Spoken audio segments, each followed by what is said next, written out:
No, I said that's not true.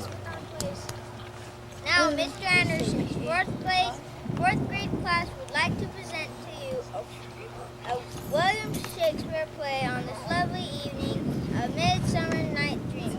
Huzzah! Huzzah!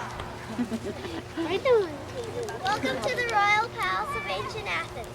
Our ruler is the Duke Theseus, a famous and very popular leader. He is anxious for the rising of the new moon, for that is when he is to be married to Hippolyta, queen of the air. What? Still see this day, for the sights you are about to see may trick the eye, and we will have the setting of the sun as the moon rises.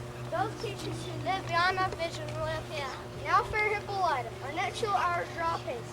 4 happy days bring in another moon. But oh, methinks how slow this old moon wanes. 4 days ago we stepped up us tonight. 4 nights ago we dream away the time. Then the moon like a silver bow shall behold solemnities. Hippolyta, I woo thee with my sword and won thy love. Being the injuries, I'll wed thee in another king. With pomp, with triumph, and with revelry.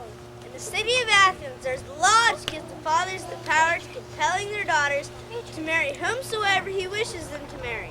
If the daughter should refuse to marry the man that the father has chosen to be her husband, the father is empowered by the law to cause her to be put to death or to become a nun.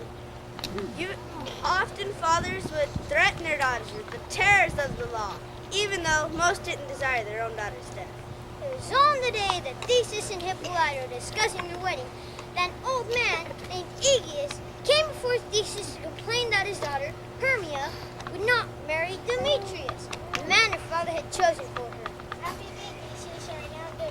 Thanks, good Aegeus. What's the news with thee? Full vexation, I come with complaint against my daughter Hermia. Stand forth, Lysander. My gracious Duke, this man hath given to my daughter Hermia. Thou, Lysander, with cunning hast, thou filled my daughter's heart with stubborn harshness, as she is mine and made us bold of her, which shall be to this gentleman and to her death, according to our law. What say you, Hermia, be advice for maid? To you, your father should be as a god. Demetrius is a worthy gentleman. So is Lysander. In himself he is, but in this kind the other must be held worthier. I would my father look, but with mine eyes, Rather, your eyes must be his judgment look. I do entreat your grace to pardon me. But I beseech your grace that I may know the worst that may befall me in this case, if I refuse to wed Demetrius. Either to die the death or renounce part of the society of men. Therefore, fair Hermia, question your desire. Know of your youth. So will I grow, so live, so die, my lord. Ere to a nunnery go my soul, consents not to give dominion. Take time to pause, and by the season David shoots my love in me, either prepare to die for disobedience to your father's will, or else to wed Demetrius on Diana's altar to contest for single life. Roulette, sweet Hermia and Lysander, yield thy great title to my certain right. You have her father's love, Demetrius. Let me have Hermia's. You marry him. Lysander, true he is my love. As she is mine in every right of her, I do entreat. I must confess that I've heard so much. Fit your fancies to your father's will, or else the law of Athens to death or vows to the Lord. Come, my Hippolyta. Demetrius and Aegeus, go along. We desire we follow. How now, my love? Why is your cheek so pale? The force of true love never did smooth. So quick by right things come to confusion. Therefore hear me, Hermia. I have a widow aunt of great revenue. She hath no child, and she respects me as her only son. From Athens is her house 7 leagues. There, gentle Hermia, may I marry thee? That place the sharp Athenian law cannot pursue us. Thou lovest me then, still forth thy father's house tomorrow night, and in the wood, a league without the town, there will I stay for thee. My good Lysander, tomorrow truly will I meet with thee. Keep promise. Look, here comes Helena. Godspeed, fair Helena. Call you me fair? Demetrius loves you fair. Oh, teach me how you love him. With what art? You sweat in the motion of Demetrius' heart. I frown upon him, yet he loves me still. Oh, that your frowns would teach my smile such skill. The more I hate, the more he follows me. The more I love, the more he hateth me. His folly, Helena, is no fault of mine. None but your beauty. If that fault were mine. Take comfort. He no more shall see my face. Lysander and myself shall fly this place. Helen, to our minds we unfold. Tomorrow night when Phoebe doth behold, time that lovers flight doth still conceal, through Athens' gates we devise to steal. And in the wood where often you and I, upon faint primrose beds, were wont to lie, emptying our bosoms of their counsel sweet, there myself and Lysander shall meet.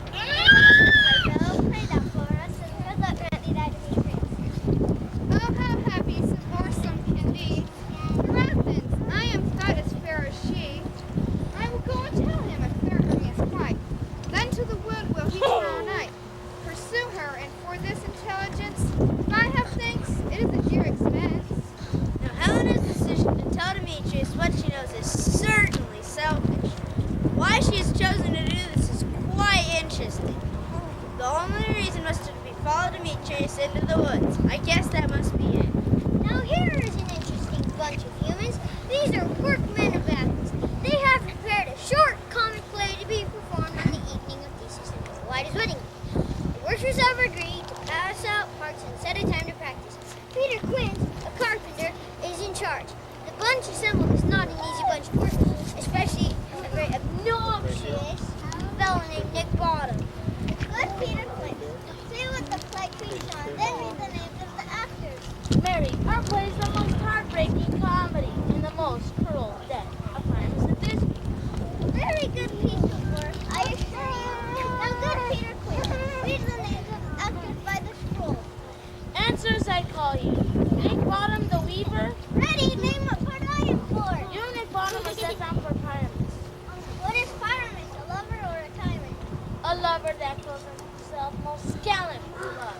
That will last compute in the true performing of it.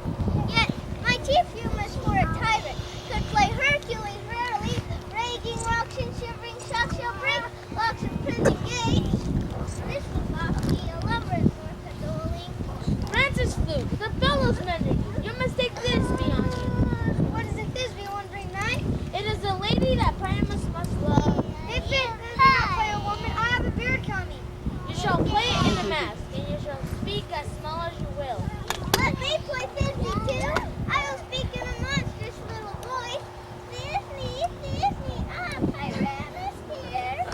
No, you Primus Flute, you Thisbe. Robin Starveling the tailor. Here, Peter Quince. Robin Starveling, you're set down for Thisbe's mother. Tom Snout the tinker. Here, Peter Quince. Tom Snout, you're set down for Primus's father. Myself, Thisbe's father.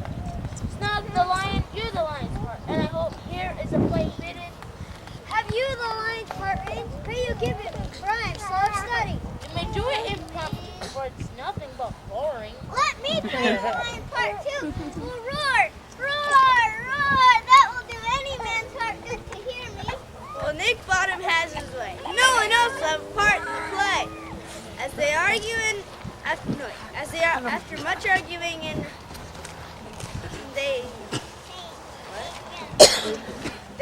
will finally meet in the forest for practice. This happens to be the same forest that Lysander and Hermia have agreed to meet in. This forest also happens to be the favorite hangout of those little babes, like us, known as sprites. There is indeed a whole kingdom of sprites, with a king named Oberon and a queen named Titania. Many sprites attend each, but the most mischievous is the clever name is Sprite. Look likes to play tricks on all the neighbors, so listen and watch carefully.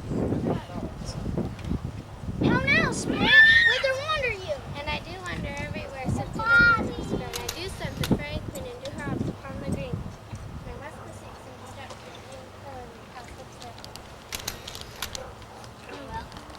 Farewell, thou lovely spirit. The king doth keep his rose here tonight. Take heed, the queen come not within his sight. For Oberon is passing fell in wrath, because that she has her attendant half. A lovely boy stolen from an Indian king. She never had so sweet a change. And jealous Oberon would have the child knight of his train to trace the forest wild. And now they never meet in Grover Green, by fountain clear, or spangled starlight sea. But they do swear that all their elves will fear, they can do a contrast and hide it soon. Did I mistake your shape of mind, that weird and human right for God and good fellow? Are you not indeed? Those that call you unsweet call to be. And you do that one from half good luck, are you not indeed? Thou speakest aright. I'm that merry wanderer of the night. Sometimes for 3 foot stone mistaken me. Then slip I from her bond, down topples she and Taylor cries, and falls into a pond. Then the whole place hold their hips and laugh, and wax in their mirth, and sneeze and swear. A merry hour was never wasted there. But don't fairy, here comes over. And here my mistress. Ill met by moonlight, proud Titania. But jaws around sprites, keep hands from sword and company. Tarry, rash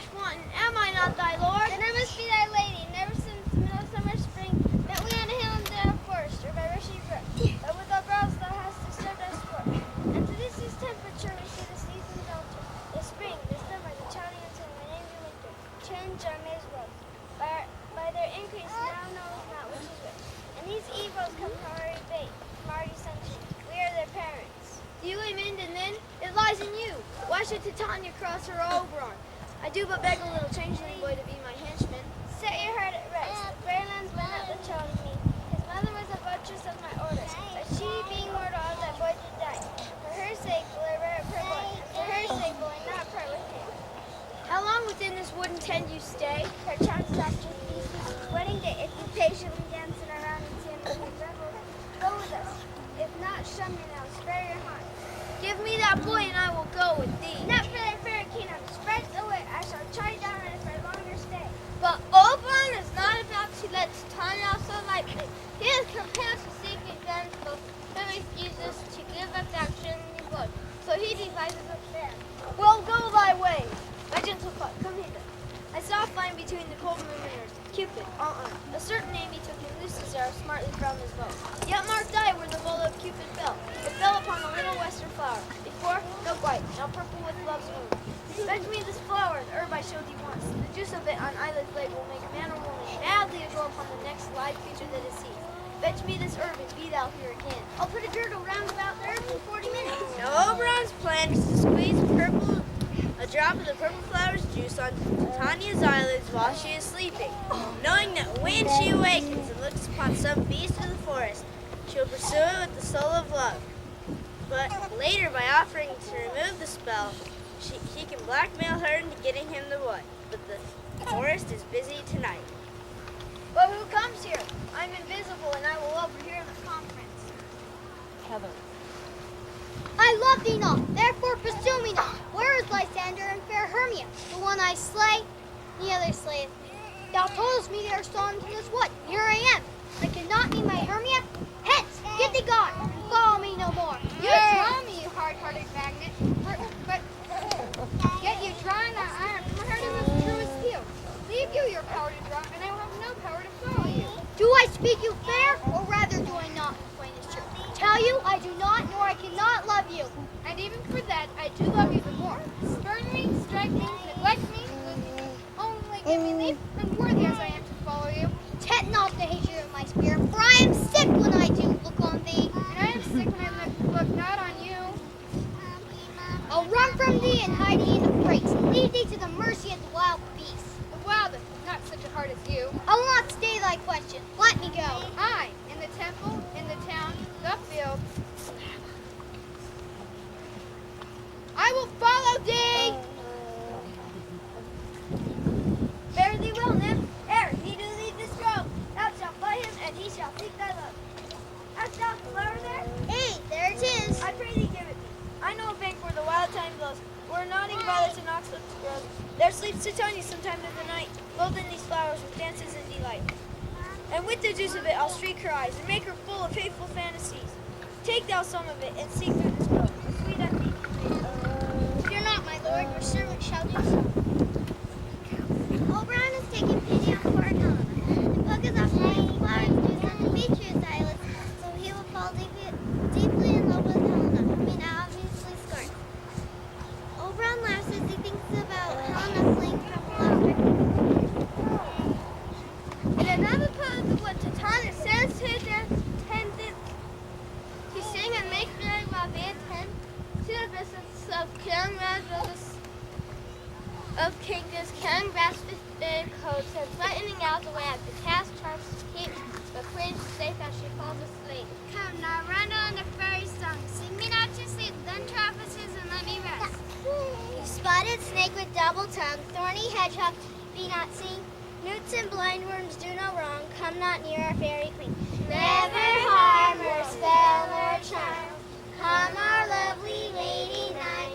So good night with lullaby. Weaving spiders, come not here. Hence, you long-legged spiders, hence. Beetles black, approach not near.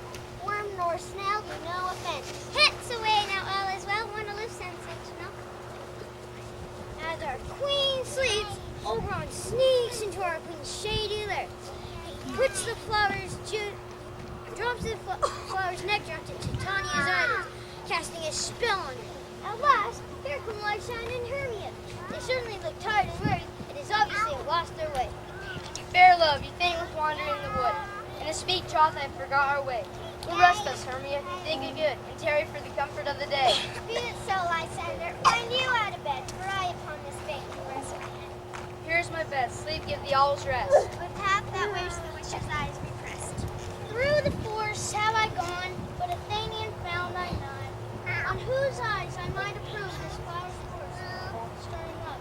Night and silence, who is here? Weeds of Athens he doth wear. This is he, my master said. Despise the Athenian maid, and hear the maiden sleeping sound on the dank and dirty ground.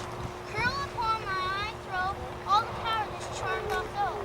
When thou wakest, let love forbid, sleep his seat on thy eyelid. So awake when I am gone, for I must now to open. Well, it looks as though things will not turn out as Oberon expects. For here comes Demetrius, followed by a weary and depressed Helen.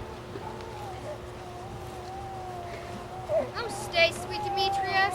I charge thee hence, and do not haunt me thus. Oh, would that darkling leave me? Do not so. Stay on thy peril. I alone will go. Oh, I am out of breath from this warm chase. They are my prayers, rest my grace. But who is here? Lysander, on the ground, dead or asleep. I see no blood, no worm. Lysander, if you live, good sir, awake. And run through fire, I will for thy sweet sake. Transparent Helena, nature shows art, and through thy bosom makes me see thy heart. But where's Demetrius? Oh, how fit a word. Is that vile name to perish on my sword? Do not say so, Lysander. Say not so. What though he loved your Hermia? What though? Yet Hermia still loves you, then be content. Content with Hermia? No Hermia, but Helena I love. Will not change a raven for a dove. Wherefore was I to this keen mockery born, when at your hands did I deserve this scorn? Is it not enough, young man, that I never did, no, nor never can, deserve a sweet look from Demetrius' eye, that you must flaunt my insufficiency? Good troth, you do me wrong, you do. Such disdainful manner me to know. But very well, perforce I must confess. I thought you wore a more true gentleness. Oh, that a lady, if one man refused, should of another therefore be abused. All my powers address your love and might to honor Helena, to be her knight. Help me, Lysander, help me. Do thy best to pluck this crawling serpent from my dress. On me, for pity, what a dream was here. Lysander, look how I do quake with fear. Methought a serpent eat my heart away, and he sat smiling at his cruel prey. Lysander, what? Removed? Lysander, out of hearing, gone, no word? Alack, where are you? Speak, and if you hear, speak of all loves. I swoon almost with fear. No, then I'll perceive you all not nigh, either death or you I'll find immediately. Do say that things are getting a little confusing in these woods. Well, magic has just begun. Back in the glade where Titania is sleeping is the rehearsal of Primus and Thisbe. The rehearsal begins and the trouble starts. As usual, Nick Bottom is causing problems. He keeps interrupting the practice with doubt of the action of the play. As they argue and rehearse, Puck happens to stop by. Watch, listen, and perhaps add a little mischief. What homespuns have we swaggering here? So near the cradle of the fairy queen. A play? I'll be an auditor. An actor too, perhaps, if I see the cause. Speak, Primus, Thisbe, stand forth. This be the flowers of a thy savor sweet. Odors! Odors! Oh, dears, savor sweet, by and by I will to thee appear. A stranger Pyramus than ever played here. Must I speak now? Ah, you must.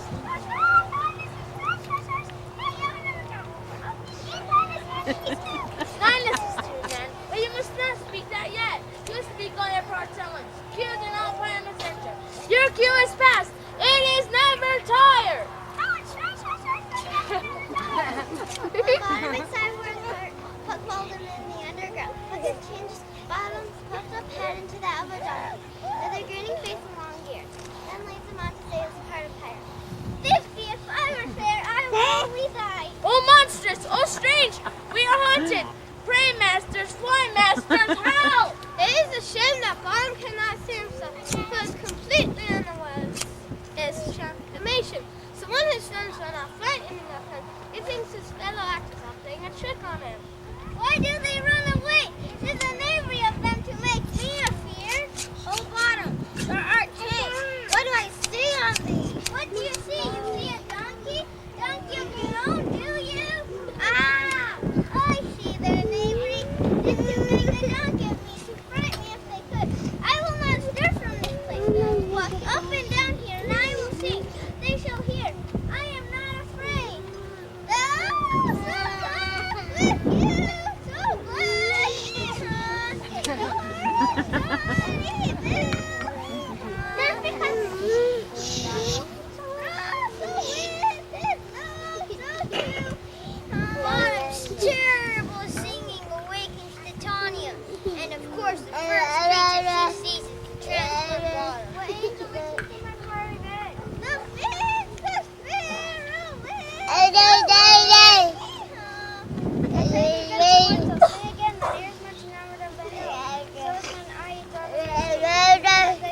You should have little reason for that.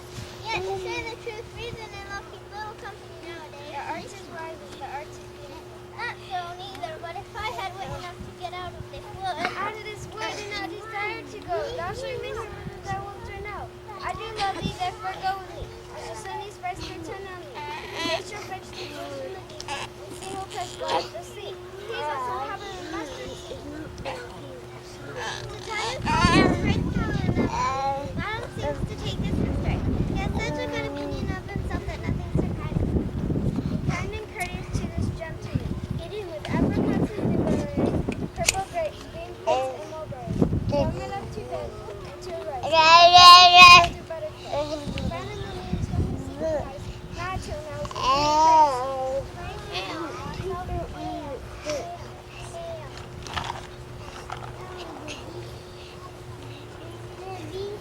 I wonder if Titania be awakened. Then what was the next that came in her eye? Not up that spirit. What night you know about the Thompson Grove? My mistress with the monster is in love. Calls to tell the plays of her life. How he spoke of me is on change when the actors until then with the donkey head and the best of them cost a ton of farm over the donkey head bottom. This falls out better than I could devise, but hast thou yet latched the Athenian's eyes with the love juice like I did bid thee to do? I took him sleep. That is finished too. And the Athenian woman by his side, that when she waked, of course she must be I. Stand close, this is the same Athenian. This the woman, but this not the man. Oh, I rebuke him that love you so. If thou hast slain Lysander in his sleep, being o'er shoes and blood, plunge in the deep and kill me too. The sun was not so true unto the day, as he to me has stolen away from sleeping Hermia. It cannot be, but thou hast murdered him. So should a murderer look so dead, so grim. What's this to my Lysander? Where is he? Ah, good Demetrius, wilt thou leave him? I'd rather give his carcass to my hounds. Thou drivest me past the bounds, O once so true, even for my sake. Durst thou look upon him being awake, and thou hast killed him sleeping? Oh, brave touch. Could not a worm do so much. You spent your position on my mistress noon. I am not guilty of Lysander's blood, nor are he dead, for all that I can tell. There is no flying her in the future. Therefore, here a while I will remain. What hast thou done? Thou hast mistaken his quiet and laid the love juice on some true love's sight. Of thy misprison I must perforce ensue. A true love turned and not a false turned true. About the wood go swifter than the wind, and Helena of Athens look thou fine. I'm sorry, I go, look how I go. Over on Saren's Puck to seek out Helen.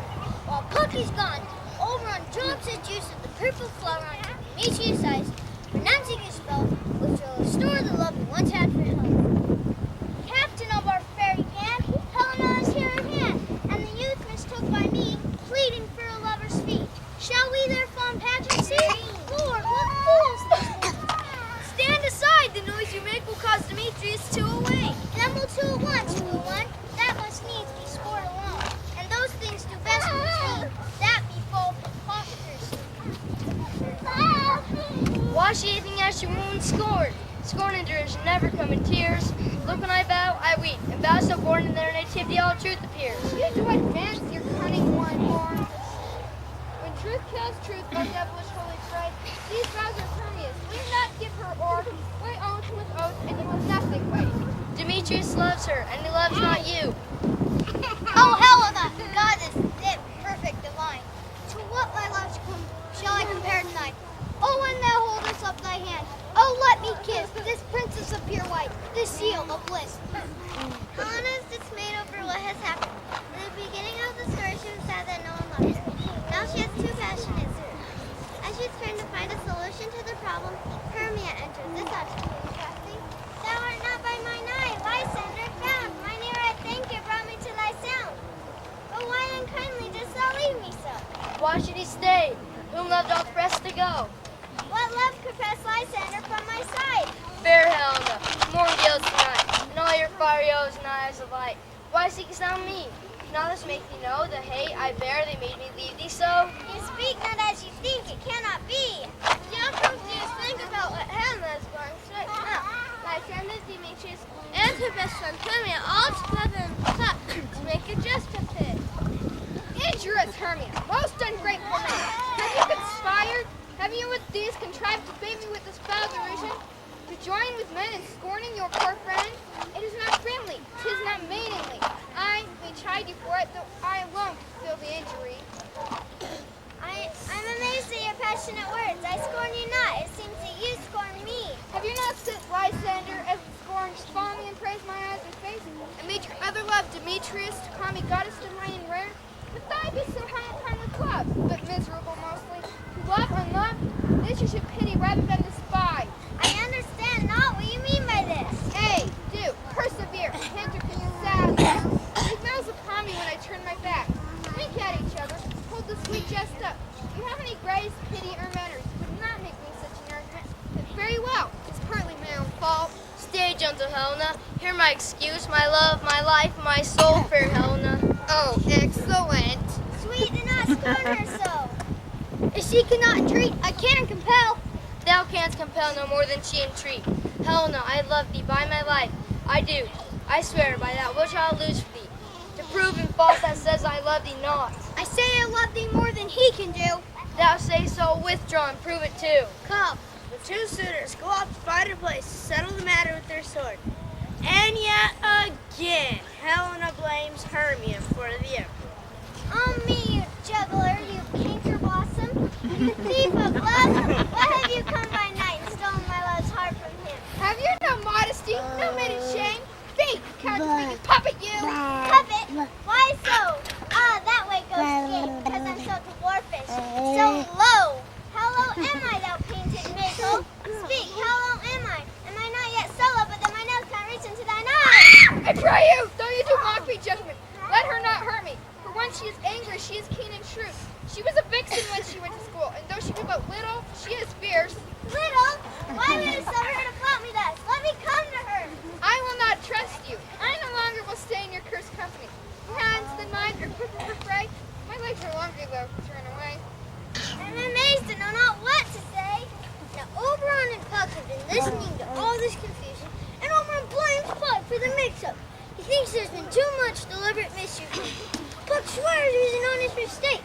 There is not been sorry for his thirdly enjoyed squabbles. This is thy negligence. Believe me, King of Shadows, I mistook. Did you not tell me I should know the man by the Athenian garment he had on?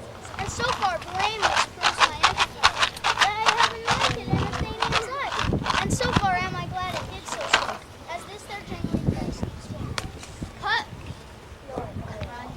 Oberon decides to make all things right in Finland and on the this he owes Huxley, and Beatrice around through the list and put the juice from Lysander decides to remove the spell so the Lord Athenians consider she happy Athenians and shouldn't have the troubles with real a dream.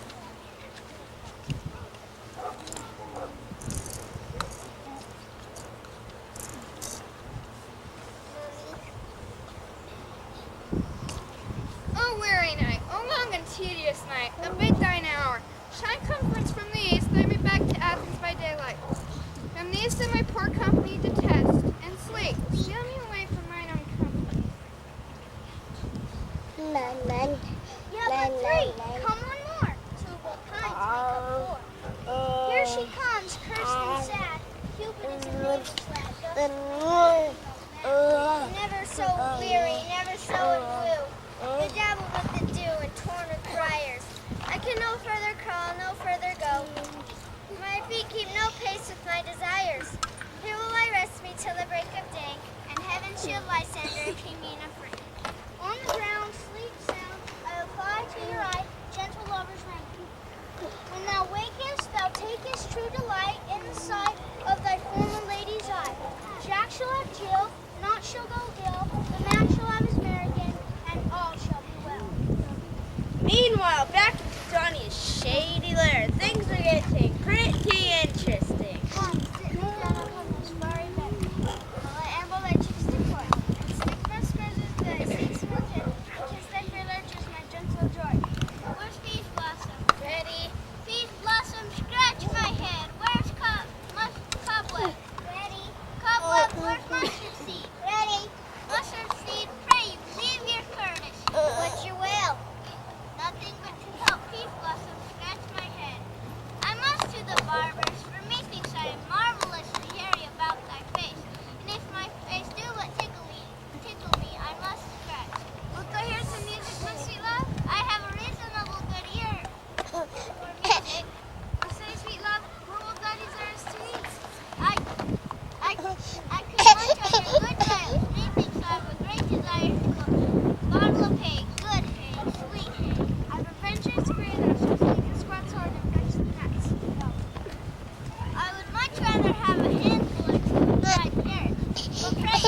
trying to explain, but is a little confused himself.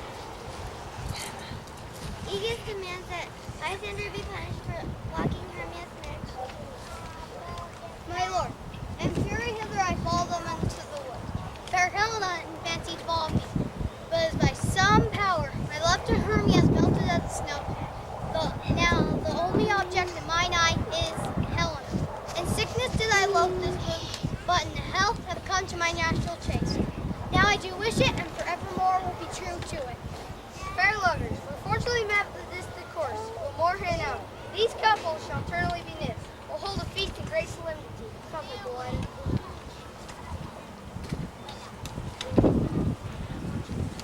When my king comes to call me, my next is most fair Pyramus. Hi-ho, Peter Quint, snout, snout, snarling flute. All my life stolen and left me asleep. I have had a most rare vision. Methinks I was a donkey, but man is but a donkey if you go about to expound this dream.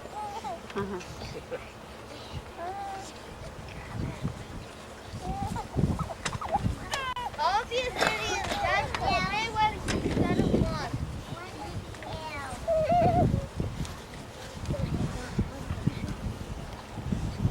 Tis strange that these these lovers speak of, more strange than true. I never may believe these empty fables and fairy tales. Such drink has strong imagination.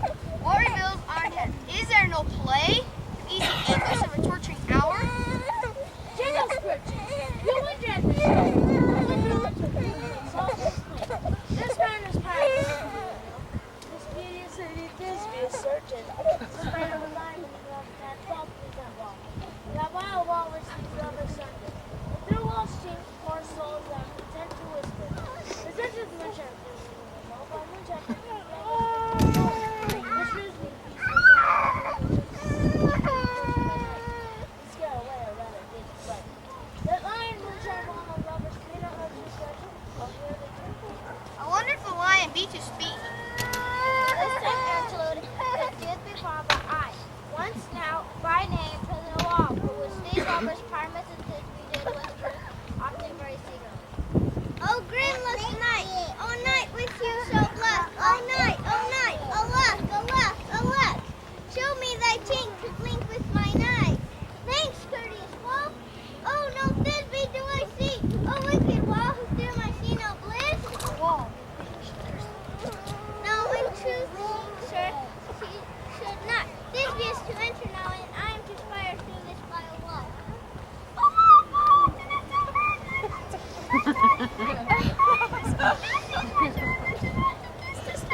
Thisbe! Oh, kiss me through the hole of the vile wall. Wilt thou meet me at needing come straightway? Come along, our part of this kind. This is the silliest stuff I ever heard.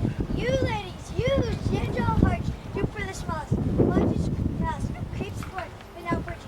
Go, making trouble, herewith, lines old, in water shirt, so forth. Then that I snug, in no line. My citizen, coming to this place, working down my eyes. This lantern doth but ornament present myself to man and the moon who seem to be. The players continue to put on their plate Theseus and Hippolyta. But when asked if they would like to see more, Theseus says quite firmly no. The mortals end their day of celebration and the sprites look on. Through this house of gathering light, every elf and fairy sprite, and this lady after me, sing and dance trippingly. Hand in hand with fair grace, we will sing and bless this place. Now trip away, make no stay, meet me all by break of day. If we shadows have offended, think but this and all is mended, that you have but slumbered here, while these visions did appear, and this week and